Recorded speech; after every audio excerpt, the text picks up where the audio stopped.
listening to Your Secret is Safe with Me, non-judgmental talk about infidelity with Dr. Marie Murphy. If you're looking for new perspectives on complicated relationship issues, you've come to the right place. Days go by, they're crawling by. Hi, everyone. I'm Dr. Marie Murphy. I'm a relationship coach, and I help people who are engaging in anything they think counts as infidelity to deal with their feelings, clarify what they want, and make decisions about what they're going to do. No shame, no blame, no judgments. If you are in the midst of an infidelity situation and you'd like my help sorting through it, you can schedule an introductory coaching session with me through my website, mariemurphyphd.com. I offer confidential, compassionate coaching via Zoom so we can work together no matter where you're located. Today, we're going to talk about desire and the importance of allowing ourselves to get really curious about what we desire, and the importance of allowing ourselves to experience the emotion of desire and the feeling experience of desire. Many of us have a rather tormented relationship with our desires, or some of our desires anyway. And I want to suggest that there is a lot to be gained from being willing to develop a really conscious and respectful and curious relationship with our desires. So let's talk a little bit about what desire means. Etymology refers to the origin and history of words, or the study of the origin and history of words, and how they came to have the meaning that they do today. And the etymology of desire comes from the Latin desidere, I hope I'm pronouncing that somewhat correctly, meaning of the stars or from the stars. I've also heard that the word we know as desire comes from the Latin of the Father or from the Father, which we might interpret as a particular father, perhaps a particular human father. But we also might interpret from the Father as coming from the masculine energy that fathers us all. Personally, I prefer to keep things a little more gender neutral. So I like to think about desire as something that comes to us from like our cosmic parents, or from a universal source of parent energy. We have these deep, rich, potent wells of wanting within us that may seem to have been with us for all our lives, or even since before we were born, right? And these desires can offer a blueprint for our potential, or a map of sorts that can help point us in the direction of a life that can be the most uniquely and richly meaningful to us. Side note, I am not an etymologist by training. I've never had any systematic education in Latin. So if I'm not getting the details quite right, I apologize. But even if I am a little off with the etymology here, I still think there is great value in considering the possibility that our desires may come from the stars, so to speak, or come from the cosmic parents, so to speak, or come through the life force that is given to all of us by nature, right? That's part of all of creation, all of the natural world. Now, that's not to say that our desires aren't socially conditioned as well. I am a sociologist by training, after all. But without getting into too much of that, I don't want to get off on a tangent just yet here. I'm reining myself in here and just suggesting that there may be value in our desires that extends beyond our individual little self. Our desires may be part of the cosmic hum of the universe. Okay. In addition to that, to follow off of that, as I've talked about here and there on the podcast, some of our desires may well point to our personal true north. Some of our desires may be considered reflections of who we most fundamentally are, or who we most fundamentally want to be, or are the most essential distillations of what we want. And then some of our desires are based upon ideas of what's important that we've picked up as part of the experience of living in a world where a lot of people and a lot of institutions have ideas about what we should and shouldn't want and what it's okay and not okay to want. And then also, of course, some of our desires come from a need for distraction or a need to escape both the very mundane and the very intense and pronounced flavors of discomfort that are part of the regular experience of human existence. Some people talk about hungry ghosts that haunt us and continuously want things but can never be fully satisfied. So sometimes we want things that may seem really important, but all these desires really do for us and fulfilling these desires may only really provide us with temporary pleasure or temporary relief from displeasure.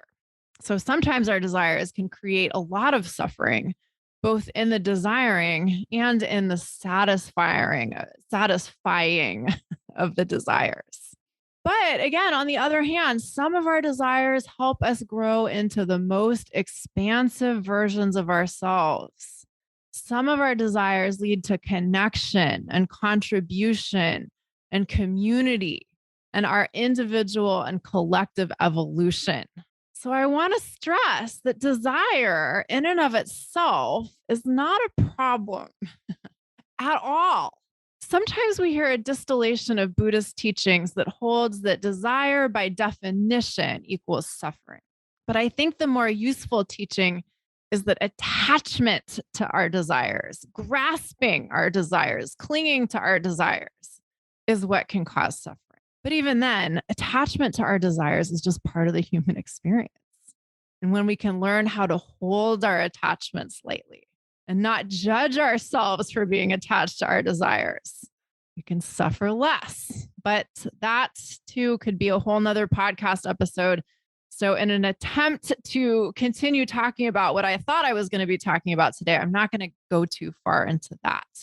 The point that I do want to make is that there's much to be gained from learning how to differentiate between desires that, if pursued, can help us live out more of the life that we really want to live, and the desires that, when pursued, do not help us live out more of the life we want to live, and in fact, may actually get in the way of that. And sometimes it may be really easy to make these distinctions, but sometimes it may not be. And this, I see clients struggling with a lot. Which desires are the ones I want to pursue? Which are the ones I don't want to pursue? And what I want to suggest is that before we can really make these kinds of distinctions, we have to be able to slow down and allow ourselves to fully recognize and acknowledge our desires in the first place. And we have to allow ourselves to feel the feeling of desire.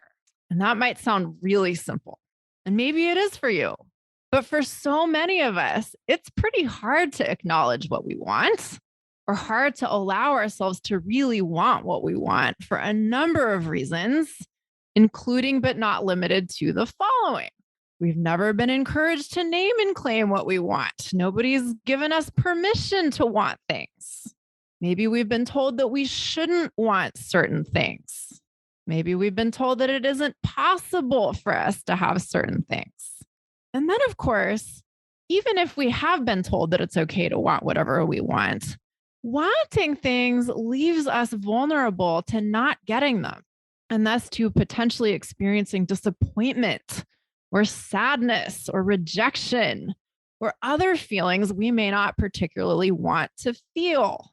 And if feeling those kinds of feelings seems like a problem, we may try to avoid the experiences of having them, and therefore we may try to avoid wanting things in the first place.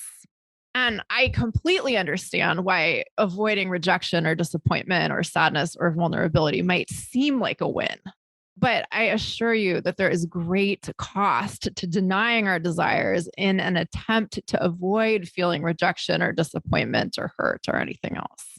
For one thing, denying ourselves the opportunity to want what we want, trying to deny our wants, usually feels pretty bad.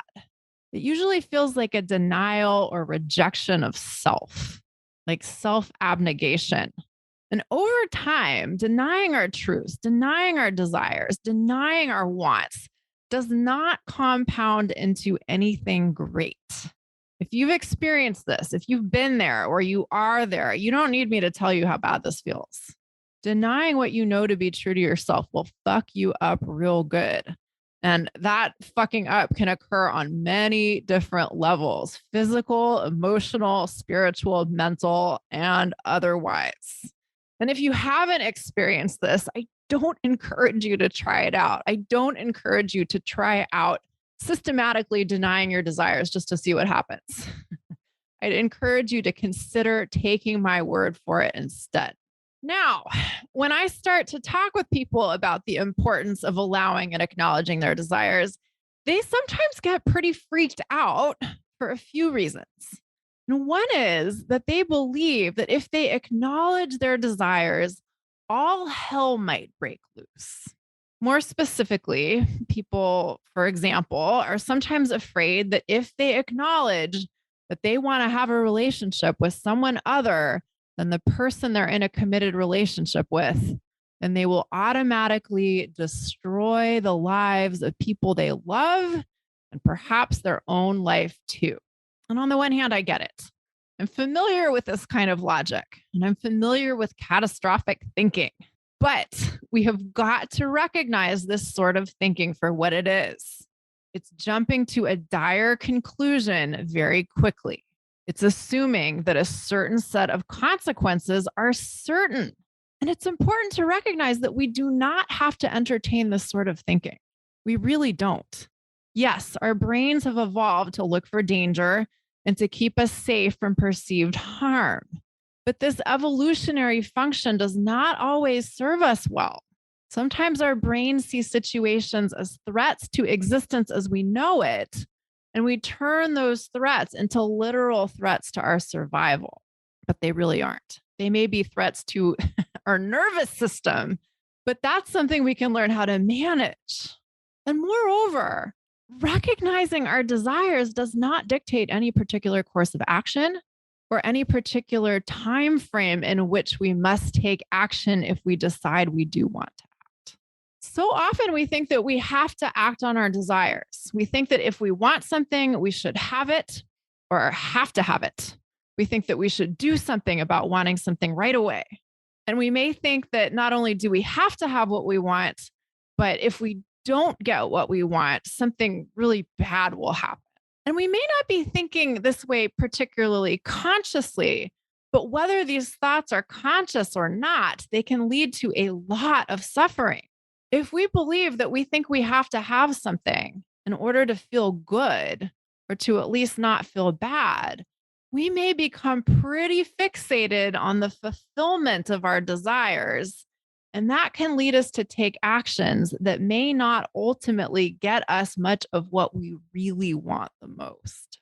The other thing that can happen is that we may believe that we can't have what we desire or shouldn't want what we desire. So instead of taking action, we try to get rid of the desires or ignore them completely. We try to make the desire go away because having the desire without being able to satisfy it or thinking that we can't satisfy it seems like a problem.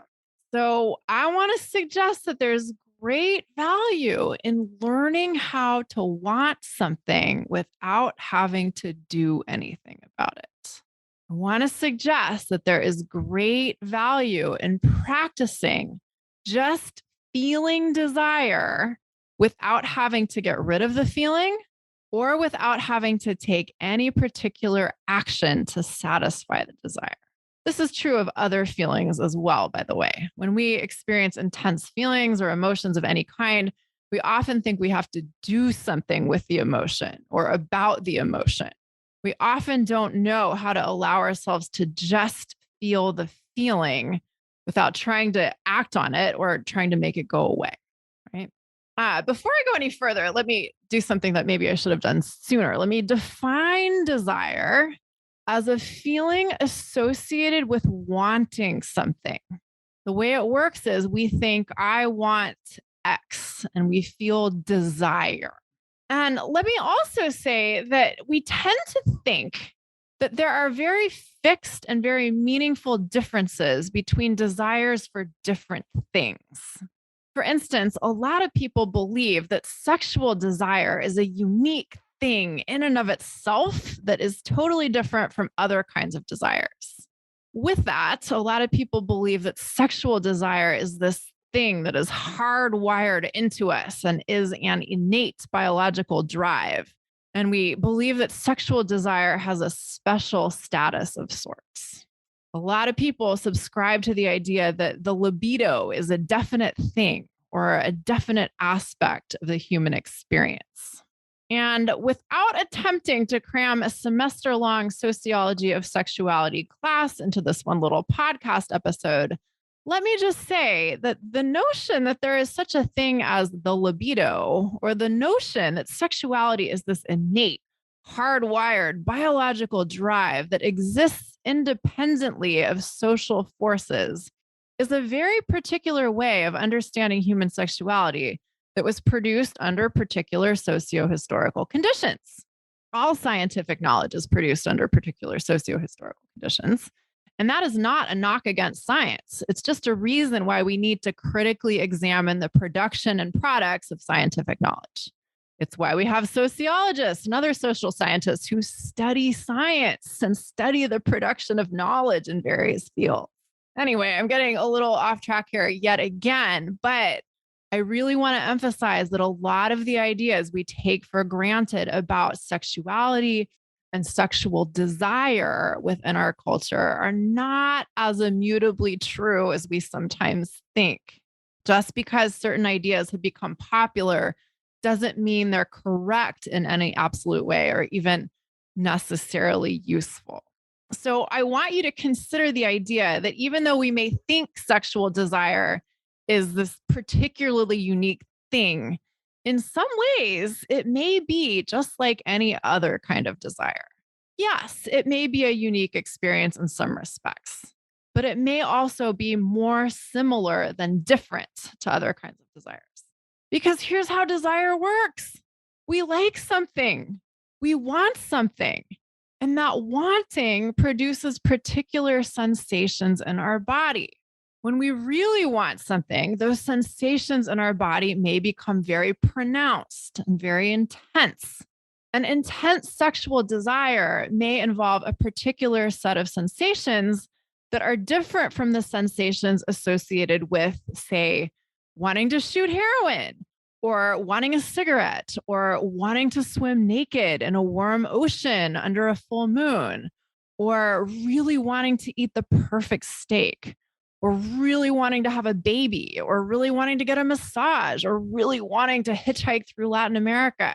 Yes, the experiences of these different desires for different things may feel different in some ways. But again, they also may be more similar than different. When we think about wanting something, wanting produces particular feelings in our body, even if there are different flavors of wanting. So, what do we do with all of this stuff? What do we do with wanting? What if we could just allow ourselves to want what we want and to allow the feelings that come with wanting whatever it is we want? What if we didn't think that we had to immediately pursue whatever it is we want or attempt to stop wanting it? What if we could just feel desire for whatever it is we desire? Now, when I talk to people about this, they always want really explicit instructions on how to do this. And as I've talked about, in many other moments on the podcast, I think this is so understandable because we have so little practice in allowing ourselves to feel our feelings in general, whatever the feelings may be. We exist in such an action oriented society that we're very much used to attempting to do something with or about our feelings, especially when the feelings are intense. So sometimes people find my responses to the question of what they should do with their desire to be a little baffling in their simplicity. But it really is simple. And here's what you can do: notice what it is you desire. Let's say you desire a person you're not supposed to desire, quote unquote. Maybe you're married and you have an intense desire to have a sexual experience with someone who is not your spouse. And maybe this desire seems purely sexual.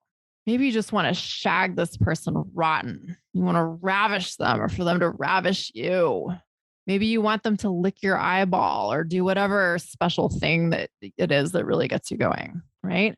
Or maybe it isn't really about sex or physical touch for you.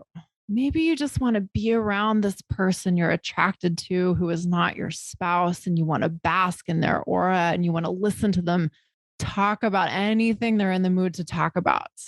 Or maybe you aren't married, but you deeply desire someone who is. Whatever the specifics of your scenario are, can you just identify them? Can you get clear on what it is you're desiring? Who is what or who you're desiring? What do you want with them? Right? How do you feel when you think about wanting these things?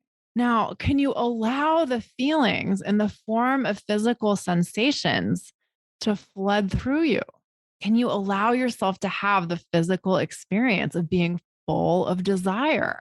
If you can get really curious and notice what it feels like to be filled with the sensations of desire, what's that like? Are parts of your anatomy on fire? Do you feel like you're melting? Do you feel agitated or restless or like you're about to explode? The sensations you're experiencing may be really intense, but that doesn't have to be a problem. If you're willing to view the physical sensations of the emotion of desire to move through you like a storm that's blowing through town, you'll be able to ride these sensations out. When we believe that strong feelings are a problem, we tend to resist them or try to avoid them. And that doesn't actually help the feeling move through us. But if we can imagine that feelings are just like weather systems, we can relate to them as the natural, normal, and inevitable experiences that we just need to be willing to ride out in order to tolerate. If we can be present with the sheer physical experience of the feeling, instead of making up a big story about what the feeling means or what we have to do about it, then we can ride the waves of the physical experience of the emotions as they arise. And this is a meta skill, by the way. This can be applied to all of our feelings, not just desire. Now, you may be wondering why we would want to just feel the feeling of desire. Well, I'm not suggesting that we just feel desire without ever taking any action to pursue what we desire or experience what we desire. There are going to be times when we absolutely want to pursue our desires and act on our desires. And there are probably going to be times where we decide that we don't want to act on our desires. But as I said earlier, before we can start to make those kinds of distinctions, we need to be able to allow ourselves to have our desires in the first place. We need to be able to allow ourselves to have the feelings that come with wanting things. And so often we just don't do that. So often we freak out when we feel desire because we don't want to feel desire unless our desires can be fulfilled right away.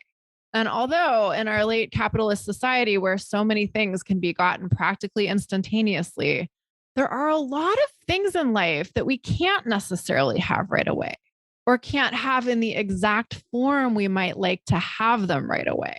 So what this means is by being willing to acknowledge our desires, we may, more often than not, be setting ourselves up to experience disappointment or impatience or frustration or longing. By allowing ourselves to want things, we may have to contend with the experience of not getting what we want. And what if that didn't have to be a problem? What if it were possible to feel desire without believing there's any sort of problem going on if we can't have the thing we desire right away? And yeah, this can be an intense experience. Yeah, the feeling of desire can be really potent and really powerful. Yeah, it can be pretty crazy to have the emotional currents of desire flowing through you at full throttle. But what if that's just part of the experience of being fully alive? What if it's great to feel really intense emotions? And what if it's great to feel the frustration or disappointment of not being able to experience our desires in the exact way we might want to in the exact timing we might want to? What if we were willing to experience frustration and disappointment and impatience? What if we could just let those feelings flow through us too? Now, why on earth would we want to do that? You may be asking yourself. I will tell you. Making any major change in our lives usually involves not getting what we want before we get it. Getting to the point of being able to experience the satisfaction of experiencing more of what we desire in life usually involves dealing with the feelings that may come from not getting what we want before we do get what we want. If you want anything that is radically different from what you currently have, getting from where you are to where you want to go is going to be a process. And most likely, that process will entail some discomfort, potentially quite a lot of discomfort. And the only way to avoid that discomfort is either to not want anything other than what we currently have, or to not pursue what we know we want. And, we always get to choose. Do we want to experience familiar discomfort, or do we want to experience unfamiliar discomfort? When we choose to experience unfamiliar discomfort, we get the potential benefit of getting new things, having new experiences, getting more of what we want. And if we choose familiar discomfort, we get the benefit of staying with what we know. Now, that may be, a benefit that you really value, but it can also be true that trying to convince ourselves not to want anything or not to want anything other than what we currently have usually feels more awful than growing into a version of ourselves who can pursue their desires and tolerate discomfort along the way. Once we've gotten to the point where we can allow ourselves to name what we desire and feel the feelings that come from wanting that thing or that person or that experience or whatever it is, then we are in a better position to figure out what we want to actually do with our desires. And this may sound simplistic to the point of being obvious, but it's really hard to make decisions about whether and how we pursue what we desire if we can't fully acknowledge what we desire. So just to underscore that point, I work with a lot of people who know they aren't happy in their marriages and they know they want to be in a relationship that has, say, more sex or more communication or different sex or different communication or a different kind of emotional intimacy or, somebody who wants to get out and travel more often with them or whatever, right? And all of these desires are totally legitimate. But here's the thing. It's one thing for me to say that. It's another thing for you to be willing to claim those desires as legitimate. You have to be willing to say, I want to be in a relationship that has more sex and sensuality and physical connection. And I believe that it's okay for me to want this. This might sound ridiculously obvious, but if you attempt to talk yourself out of wanting what you want, if you don't fully allow yourself to want what you want, you're going to have a really hard time getting it. Often, when folks believe they have to stay married no matter what, the solution to that problem seems to be to deny their own desires, or at least attempt to. But I can tell you that that rarely works. And I also want you to know that once you name and claim your desires, you can decide what you want to do with them. Deciding that you want your marriage to be different or that you want to be in a different kind of relationship does not dictate that you leave that relationship. But denying your own truth so you don't have to get to the point of making that decision is usually not a recipe for anything great. Now, on the other hand, it's also really hard to make decisions about what to do with our desires that we like the long-term consequences of if we believe that our emotional state is dependent upon having our desires fulfilled in a particular way. So for instance, sometimes we really want to have a particular kind of connection with a romantic partner. And, that might include sex and communication and shared taste in music and shared priorities and all kinds of other things. And we may believe that we have found all that stuff that we want in a particular person. And we may have come to the conclusion that the only way we're going to get all that stuff is by being with that particular person. Sometimes what happens is that two people who are both married begin a relationship with each other and they both decide to leave their spouses so that the two of them can be together. And then only one of them follows through on the plan. And the person who did leave their spouse and is in love with the person who did not leave their spouse may be overwhelmed with their desire to continue their relationship with that particular person. They may be madly in love with this particular individual, and they may be certain that their happiness depends upon being able to have the relationship with them that they really want to have. Now, I'm all in favor of appreciating the uniqueness of a particular human and the preciousness of the unique connection that we can have with one particular person. But believing your desire for love and connection and great section, great communication and great whatever can only be fulfilled by one specific individual is a recipe for disappointment or obsession or misery or all of the above and then some. And in general, believing that we have to have certain things in order to be happy is a recipe for continuously being unsatisfied. Now, you may be wondering, wait, isn't the whole point of having our desires fulfilled to be happy? Isn't that the whole idea? And my answer to that is that happiness comes from our thinking. Sometimes we end up thinking that getting what we want is great, right? Sometimes we get what we want and we think thoughts about it that create a lot of happiness for us. But I also want to suggest that we have the power to create happiness even if we don't get what we want. And of course, we can also be insanely unhappy even when we do get what we want. So it can be a beautiful thing when we know what we want and we go after it and we get it. But when we operate from the belief that getting what we want will by definition make us happy, we're setting ourselves up for trouble. So what's the point of wanting anything, you may ask? Here's my take on that.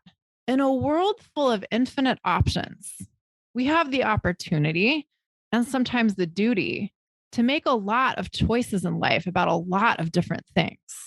We have to choose what brand of toothpaste we're going to use. We have to choose what we're going to do for work.